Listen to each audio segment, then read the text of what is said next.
Hello po, magandang araw po sa inyo lahat. Ako po si Per Carsomera.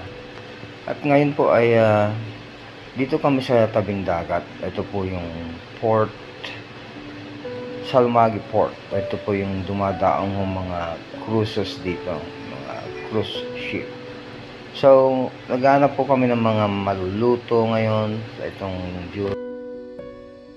At ngayon po ay naghahanap kami ng isda, mga lulutuin namin itong Semana Santa.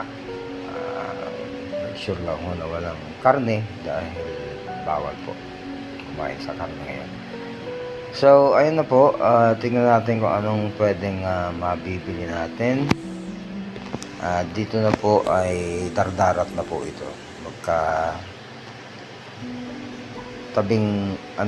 Magkatabing baryo lang ng salumage at saka dardarat. So, titingin po tayo ng mga mauulam. Lulutuin sa bundok para maiba naman yung senaryo. So, ayan po,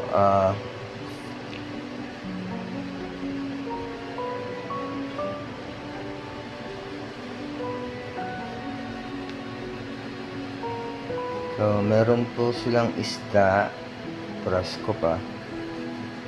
Tignan natin kung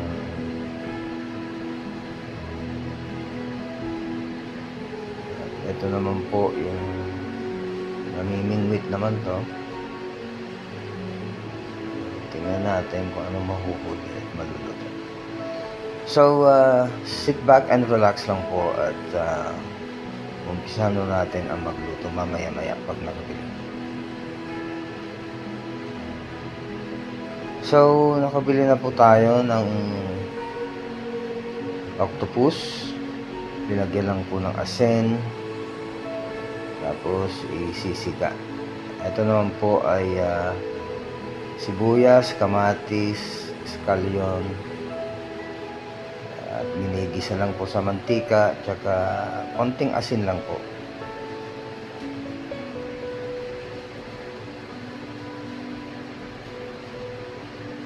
Yan, ito na po yung sursurbot. Hindi ko po alam kung anong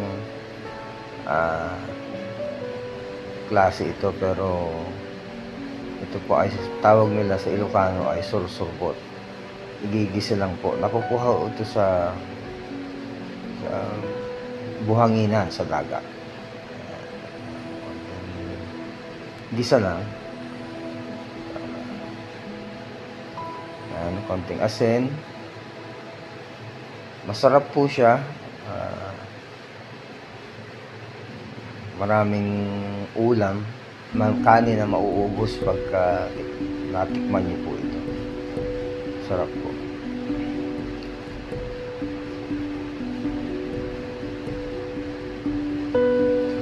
So ayan na po, kumulo na.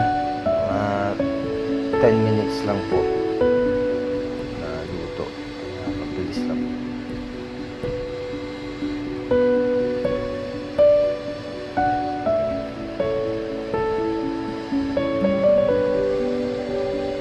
Ito po yung takip ng kaldero, pinaglulutuan.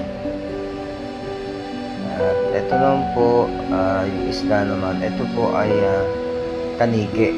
Sa Ilocano naman po nito ay tangi. Parang Spanish mackerel po sa English din.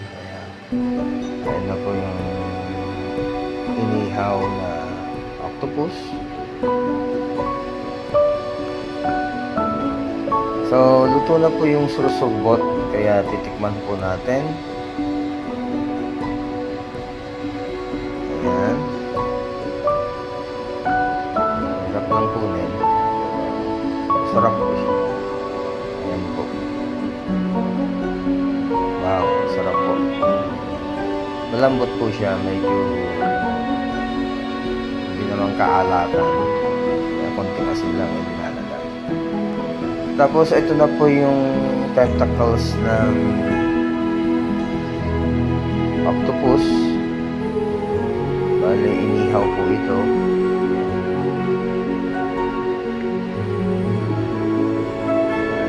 Iwain lang naman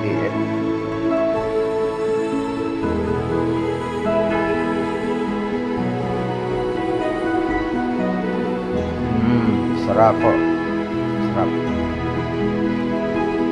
So, ayan na rin yung ano, babalik ta rin na yung tanigi.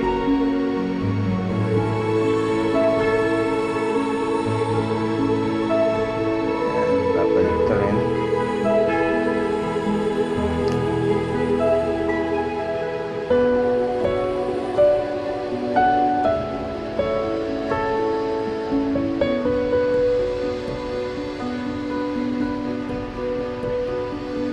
Ayan po.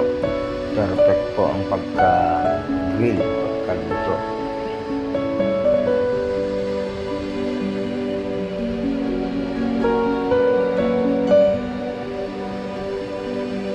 Ayan po, pwede na. Luto na po siya. Tapos ito rin po ang mga other recipe. Meron pong shrimp na bunga ng malunggay at ginisa rin sa kamatis. Konting asin din. Tapos ito naman po yung malunggay din na linagay yung tanigi. Yung malunggay. Dahon naman po ng malunggay ito. Puro wala pong karne. Itong Semana Santa. Ito naman po yung kangkong. Konting asin din.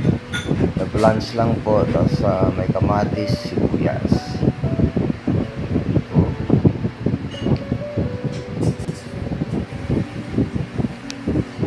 Tapos meron din po tayong puset.